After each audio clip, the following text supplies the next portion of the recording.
What's up, all my power ass crew? Need to know the condition of your engine? Does it need a rebuild? One way to tell. Let's do a compression test. Let's go. So the first thing we're going to do is come across all of our plug wires and number them.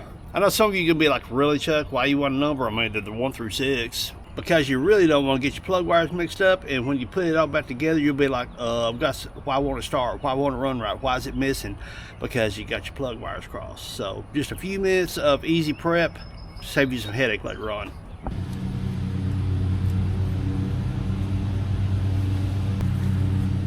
Now you can do it one of two ways. You can just put your tape on first, come back and mark them, or mark them as you go, whichever way you want to do it.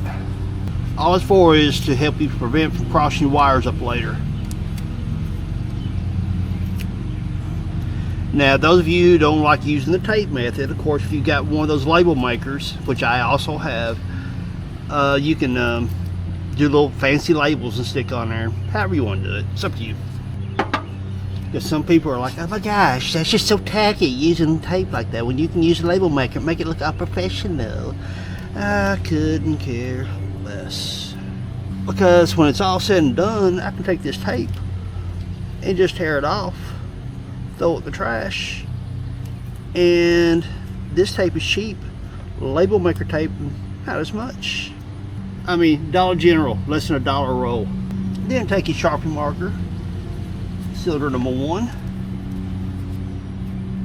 cylinder number 2, cylinder number 3, cylinder number 4, 5, and 6.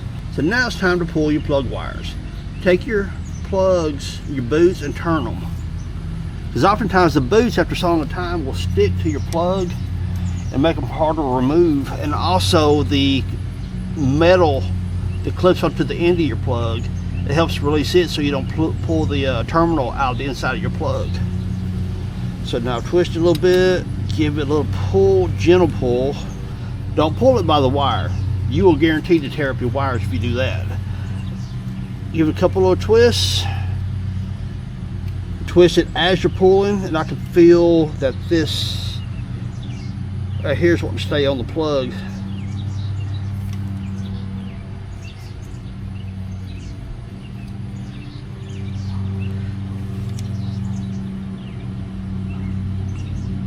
Okay, I felt it snap.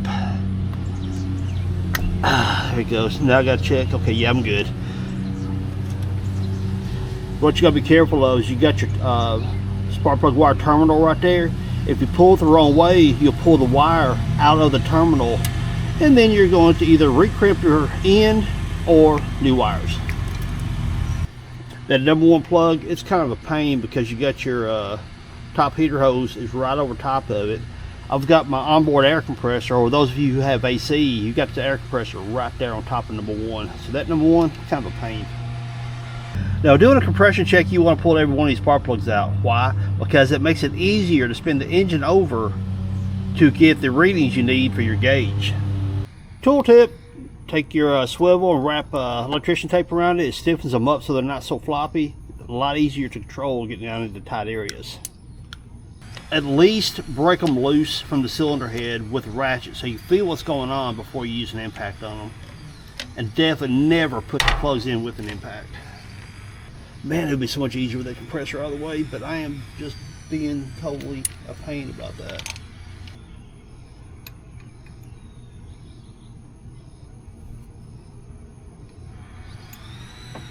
Extension with a magnet on it, they're a saver, lifesaver. Okay, pull the rest of them.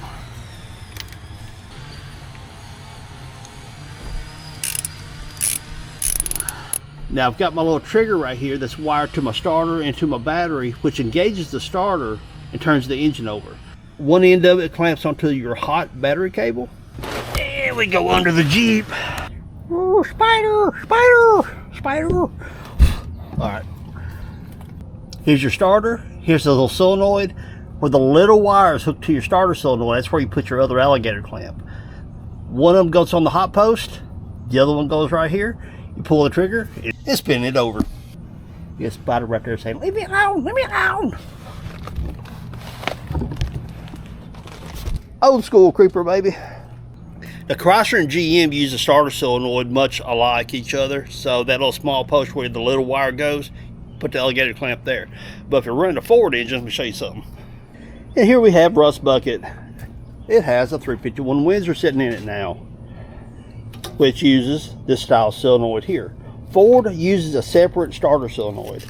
This end right here goes to your battery, this end right here goes to your starter, and this little post is where the clamp will go.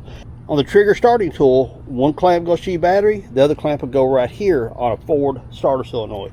Now some of your Ford starter solenoids got two small posts on it. One of them is like an ignition post and the other one's going to be your start post. It'll be the post that has marked with an S on it. The other one's going to have an I, the other side will have an S. Do not hook it to the I side, you hook it to the S side. That thing sounds so good dumping out of the headers. I've got the exhaust downpipes to start bringing the exhaust back. It's a 351 Windsor C6 transmission. It's got to get a Dana 300 transfer case and maybe something a little special coming on with that. It does have a carburetor for the moment, but I'm going to change this over to fuel injection. I've already got the custom motor mounts done. Of course, in the header dumping right there. Custom transmission mount and cross member at the moment, but I'm probably going to change the cross member. I don't like it, so I'm going to do something different with it. Rust Bucket is in process. I just haven't been releasing videos on it. I'm shooting videos, I just haven't released any of them.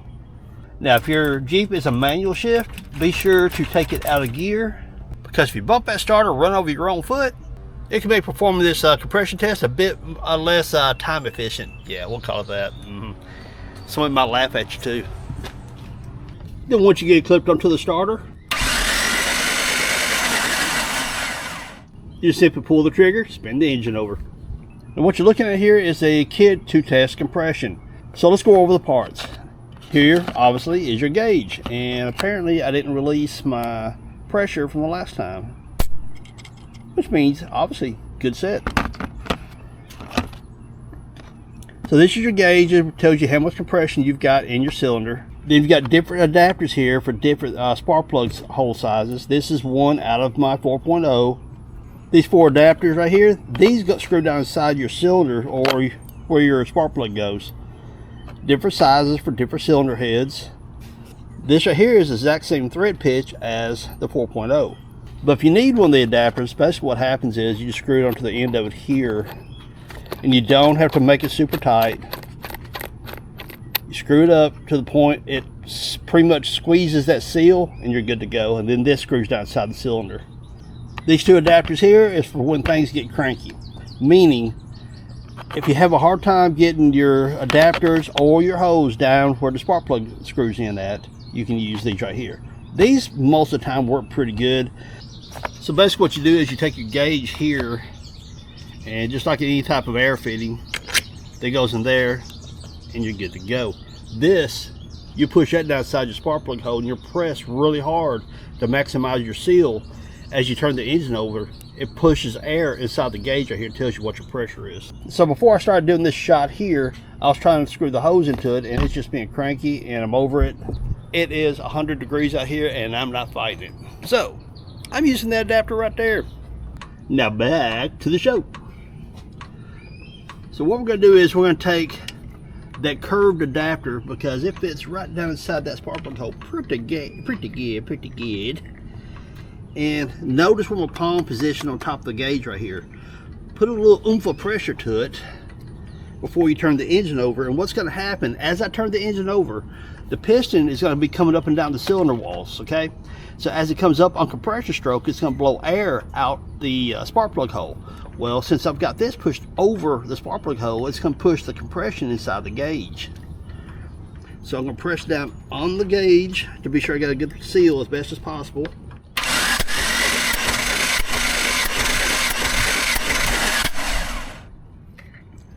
Number one cylinder, 135 psi, not too shabby. So we take that number, 135. Cylinder position, number one. Cylinder number two. Let's see. We can get this down inside here. Get the heater hose out of the way. Now notice, now if you notice a moment ago when we turned the engine over, you can hear it go psh, that loud whistle. That was the air compression, the compressed air squeezing past the tip because I wasn't pushing on it hard enough. Doing it this way, using that little cone adapter, sometimes you got to either put more pressure or move the pressure right, left, whatever, till you get it to where it doesn't do that psh sound.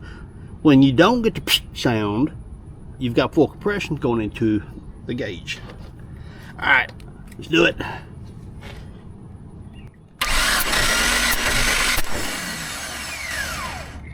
Oh, one little note. Push the button, turn the pressure loose. Now we can do it. Whoops. Cone lined up to your spark plug hole and get a little grip to it and push in, turn it over.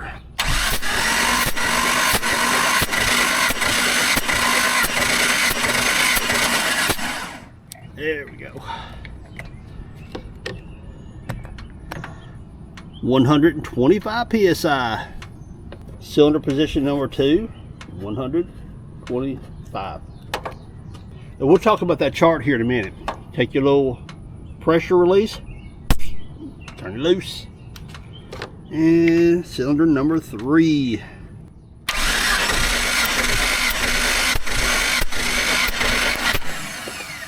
And we got 130 on that cylinder. Cylinder number 3, 130. Push your button, release that pressure. Center it to your spark plug hole and get your grip and get ready to turn it over.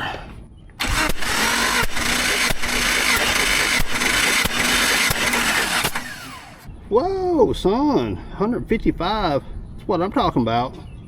Cylinder number 4, 155.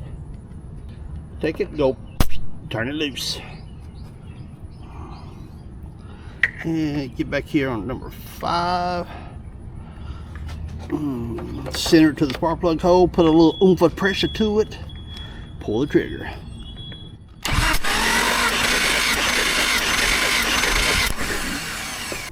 And we got 140 out of that one.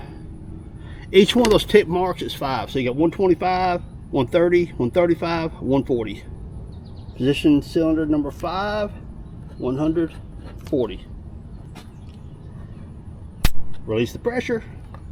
Number 6 and last cylinder. Get back y'all.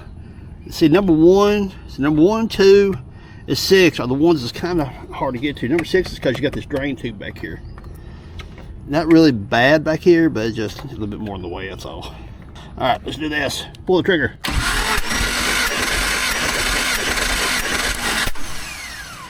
$150. 149, but heck, we'll call it 150. And cylinder number 6, 150 psi. So let's talk about our log sheet. Power Axe YouTube. That is a really good YouTube channel. You guys should really check it out. Anyway, the awesome dude named Chuck that happened to create Power Axe YouTube also created this awesome log sheet. Cylinder position number 1 cylinder, 135. Cylinder number 2, 125. Cylinder number 3, 130. Cylinder number 4, 155. Cylinder number 5, 140. Cylinder number 6, 150. Now, as it says here, as per the service manual, there should be no less than 100 psi. Check. Good there. Not vary more than 25 psi from cylinder to cylinder. All right, let's look at that. So we got one of 125 on the low end, 155. So we got 30 psi difference right there. Okay, so this 25 psi, there's that variance thing right there. Here's the deal. If I had one cylinder that was like, for instance, 95 psi or something like that, then I'd be concerned with that one cylinder. Being that my lowest cylinder is 125, I'm not going to sweat this at all. Whenever you have a cylinder that's going to be like below 100 psi or something like that, that's normally an indication of rings are bad, you got a burnt valve or valve hanging open or burned placing your piston or something like that. Obviously, I've got no issues, no legit hard major issues. Now, what's a dry test versus wet test? Remember when I said if I was to have one cylinder that was like 95 psi? Keep that in mind. Let's take cylinder number 2. It's 125 psi. If this cylinder was the low cylinder at 95 psi, now that number we're making up, that would mean over all these having such good static compression, I got one cylinder that's going to be really low on a dry test.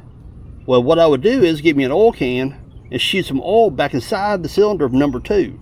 By putting oil inside the spark plug hole and putting oil on top of the piston rings, that oil will seal up the gap or wear areas or whatever the case may be that's causing it to lose compression if they were actually 95 psi.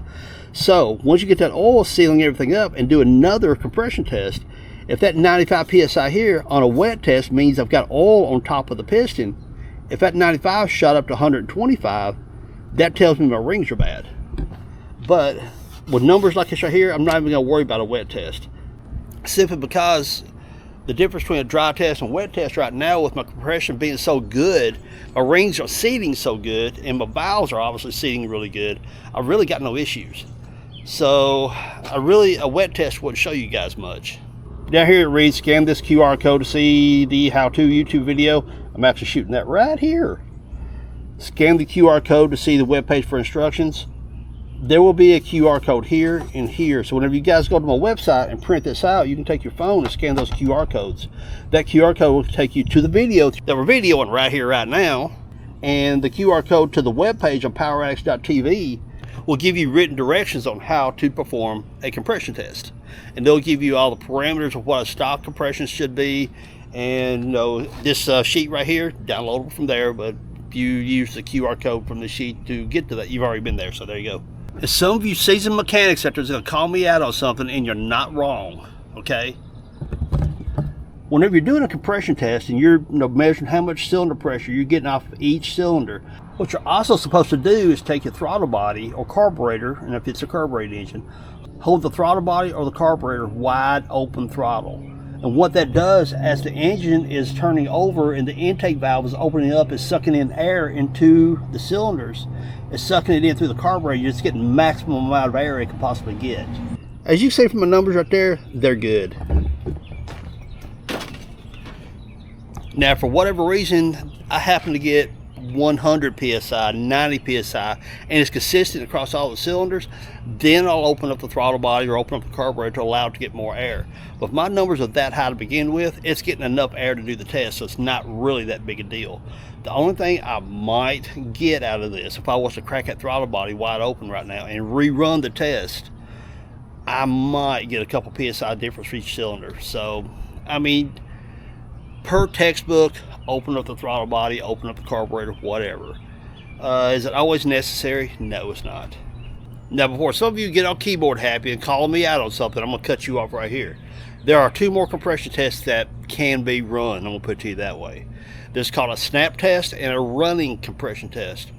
I'm not going to do that, okay? Look, I'm going to be straight and honest with you. When you start getting into that snap test and the compression, the running compression test, you're really just splitting hairs.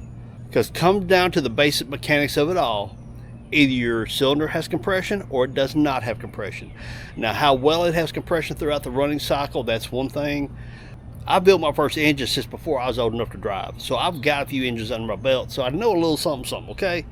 So just do your static compression test. Either the cylinder has it or it don't. If it don't have it, then you go on to do a leak down test. The leak down test will tell you whether you have valves issues or cylinder rings or something like that. So the whole snap test and the running compression test, that's just splitting hairs, really it is. So you keyboard commandos, I jumped in before you got all keyboard happy. So Power Addicts, could you learn a little something from this how to do a compression test video? If you did, hit that thumbs up. Now there's more videos like this and a lot more to come, so be sure to subscribe.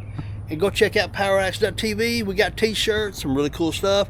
Do you need written instructions? It's all on the website, poweraddicts.tv. I'll link it up below.